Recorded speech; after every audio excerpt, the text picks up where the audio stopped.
For most of today, Capitol Hill has been in limbo. The key question, do Democrats have enough votes to pass a $1 trillion infrastructure bill and move forward on a larger social spending plan? Lisa Desjardins begins our coverage. For President Joe Biden, today was supposed to bring two hard-fought wins.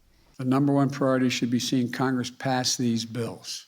House Democratic leaders said they would hold votes and pass two Biden agenda bills that total nearly $3 trillion. To nudge wobbly Democrats, Biden went to the Hill last week, made phone calls overnight, and was blunt this morning. I'm asking every House member of the House of Representatives to vote yes on both these bills right now.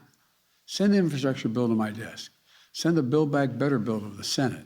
But instead, a group of moderates caused a hard stop, refusing to vote on a usually simple motion to adjourn.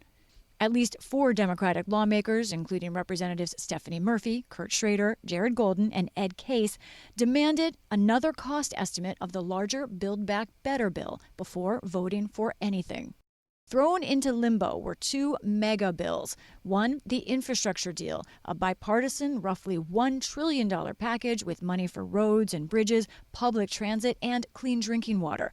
And the other, the Build Back Better Act. It's supported only by Democrats, with $1.75 trillion for childcare and housing, climate change, and strengthening the Affordable Care Act. Moderates have waited months for a vote on that first item, infrastructure, including Congressman Josh Gottheimer, who told NewsHour this in September. You can't hold one up, this infrastructure bill, while you're working on the other one. That just doesn't make sense for the country. Today was only the latest quicksand moment for House Speaker Nancy Pelosi, who last week had just gotten the other end of her caucus, progressives, on board. This is professional. Let's do it in a timely fashion. Let's not just keep having postponements. This was Progressive Caucus Chair Pramila Jayapal a few days ago. With the text, with the votes, we are ready to say, we trust you, Mr. President. But with new divides today, Pelosi signed on to a new plan. Separate the bills, vote on the infrastructure bill tonight, and vote to advance, but not ultimately to pass Build Back Better yet. We're in the best place ever today to be able to go forward. That move toward moderates, again, was a problem for progressives, like Jared Huffman, who says both bills go or neither. This has been a bit of a curveball, this latest development, and it's unsettling and disruptive, and I hope we can get back on that original track. Timing is also a factor at the Capitol, with both the House and Senate scheduled to be gone next week. And Lisa joins me from the Capitol. Lisa, it is dizzying. So bring us up to the moment. Is either one of these bills going to come up for a vote? I thought of that exact same word. I'm worried everyone is just sort of lost in the lights here. That's the right question, Judy. Yes. The majority leader, Steny Hoyer, for the Democrats here in the House, I asked him that question, is infrastructure coming up for a vote? He told me a short time ago, 100%. Listen to that, 100%. They will vote on the infrastructure bill tonight. Let's take a look at the House floor right now. Here's the thing. They're still stuck in the middle of a past vote. This is a procedural vote. It's not substantive. But the fact that they've been stuck on this vote for such a long time tells you that they are still working out the mechanics of what's ahead. Judy, I think it will be a late night, but we do expect both of these votes, sort of a procedural vote on the Build Back Better bill, but the major vote on the infrastructure bill we expect tonight. And here's the thing that people should know. Pelosi is doing something I've never seen her do before. It seems she is rolling the dice here. It is not clear to those of us outside her office that she has the votes to pass that infrastructure bill tonight, because so many Democrats, including Pramila Jayapal, other progressives, have said they don't want to vote for it if these bills are separated tonight. So Pelosi will need Republican help tonight. Not clear she can get it, even if those Republicans in private support the infrastructure bill. It's bipartisan. This is a political matter tonight, and it's not clear if Pelosi is going to succeed or not. So tell us a little bit more about who had problems today and why.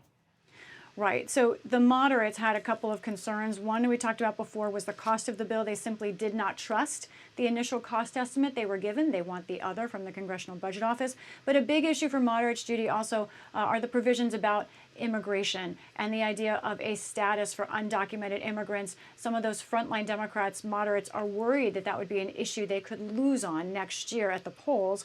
On the other hand, progressives felt that moderates kept moving the goalposts. And they feel like they've come to the table with earnest, sort of being very honest about where they stood. They want the Build Back Better bill. And these two sides, again, as I said last night, they just can't say I do to each other at the same time. And Lisa, I know you've covered both the President Biden's, and Speaker Pelosi for many years. What's going on today tell you about them and about the Democratic caucus? Fascinating. Speaker Pelosi has a well-earned reputation as being one of the best vote counters and schedulers, not just in this Congress, but in any recent Congress. And I think we saw with this situation, with this close margin, she only has 3 votes that she can lose on anything, that she really overestimated, I think, her ability to push her caucus. I think there's something else to realize about the Democrats in the House right now. A third of them are relatively new. They've only been here since 2017, versus Pelosi, who's been here for decades. That's also a factor for President Biden. He operates sort of on an older, I think, Senate way of working things out behind closed doors calmly.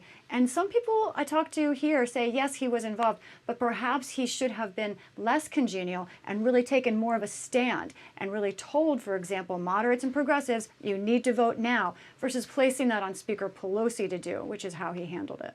So, Lisa, finally, let's just step back to understand. Tell us again, where do these bills stand? What needs to happen next for there to be final passage eventually? Right. Well, I think the first thing that needs to happen next for the country is everyone to just have a weekend break, perhaps, from this story. But after tonight, we will see, first of all, if the infrastructure bill survives the vote.